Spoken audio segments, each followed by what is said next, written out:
Mahuva marketing યાર્ડમાં સફેદ ડુંગળીના ભાવ તળિયે બેસી જતા ખેડૂતોને ઉગ્ર વિરોધ કર્યો છે। ખેડૂતોએ બુધવારની વહેલી સવારથી મહુવા માર્કેટિંગ યાર્ડની હરાજી નીચા ભાવના કારણે બંધ કરાવી દીધી છે। છેલ્લા 3 મહિનામાં સરેરાશ સફેદ ડુંગળીના ભાવમાં ઘરખમ ઘટાડો થયો છે। જાન્યુઆરી 2025માં સફેદ ડુંગળીનો ભાવ મહુવા માર્કેટિંગ યાર્ડમાં 249 રૂપિયાથી લઈને 497 રૂપિયા હતો, જે હવે માત્ર ઘટીને 90 થી 193 રૂપિયા વચ્ચે ભાવ રહ્યો છે।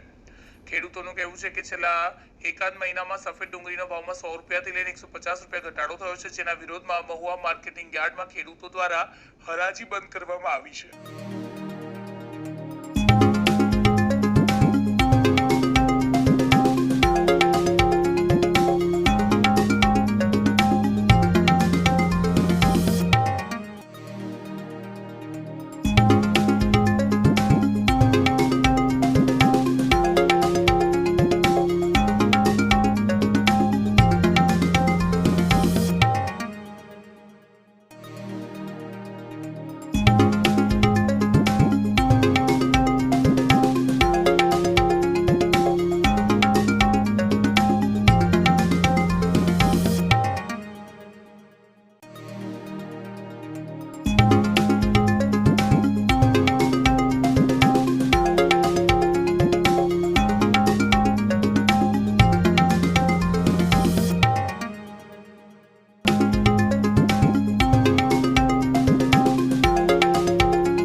મહુવા માર્કેટિંગ યાર્ડની અંદર સફેદ ડુંગળી સારા ભાવ મળે એ લાઈલ છે। હું અહીંયા આવેલો પણ જે અહીંયા આવ્યો તો હવે પાણીને ભાવે ડુંગળી વેચાવા મળી, અને એ ડુંગળીના ભાવનો સુધારો વધારો કરવા માટે અહીંના જે કાંઈ આ કૃષિને ખેતીને જે કાંઈ ટેકો દેવાવાળા, ખેડૂતોને જે કાંઈ સાથ સહકાર દેવાવાળા જે ખેડૂતો આગેવાનો હતા, એમણે આ સફેદ ડુંગળીના પોષણક્ષમ ભાવ મળી રહે એ માટે હરાજી ઠપ કરી દીધી, એટલે બંધ કરી દીધી, બંધ કરાવી કે અમને આ પોષણક્ષમ ભાવ મળવા જોઈએ।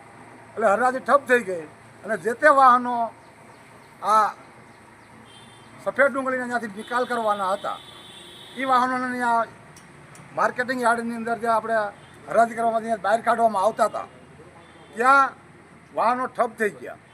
એ ઠપ થઈ ગયા વાહનોને અમે અમારે એક ખેડૂત આગેવાન એવા જે મહેશભાઈ કરીને જે હતા, એમને ચક્કર આવી ગયા ને પડી ગયા, એને દવાખાને મોકલ્યા। ત્યારે અમારા ભરતબાપુ અમારી સાથે હતા, અને ખેડૂતો આવું અહીંયા ગાડીઓનું ઠપ થઈ ગઈ, ગાડીઓ બધી આવી। એટલે યાર્ડના સત્તાધીશો જે મોટા સેક્રેટરી કે જેને છોકરા વર્ષ પણ હું નહોતો હોય ને ઓળખતો, પોલીસને ઈશારે એવું કીધું કે ગાડીઓ બહાર કાઢો, ઈશારે કીધું કે ગાડીઓ બહાર કાઢો, અને 5-10 કસડાઈ જાય તો ભલે કસડાઈ જાય। 1 લાખ આપણે 1,170 આ ફેક્ટરીઓ આપણે અહીંયા મહુવાની અંદર છે, બધા ભાગે 1 લાખ આવી છીએ, 5-10 કસડાઈ જાય ભલે આવો। મને ધક્કો માર્યો અને હું ગાડી આરે અથડાણો, ગાડી આરે જ્યારે અથડાણો ત્યારે પોલીસવાળાએ મને લાઠીથી ધક્કો માર્યો અને એને ભાઈ કાટલો ચાલીને મને આગો ખેંચ્યો। આ રીતે મારી આરે આવું વર્તન સેક્રેટરીએ કર્યું, અને પોલીસ તંત્રે પણ આવું વર્તન કર્યું કે જે આ ખરેખર ખેડૂત મારે થવા લાયક છે, કે ખેડૂત મારે સાથ સહકાર દેવા આ લોકશાહી છે? ખરેખર આ લોકશાહીને શોભે એવું વર્તન છે આ પોલીસ તંત્રનું?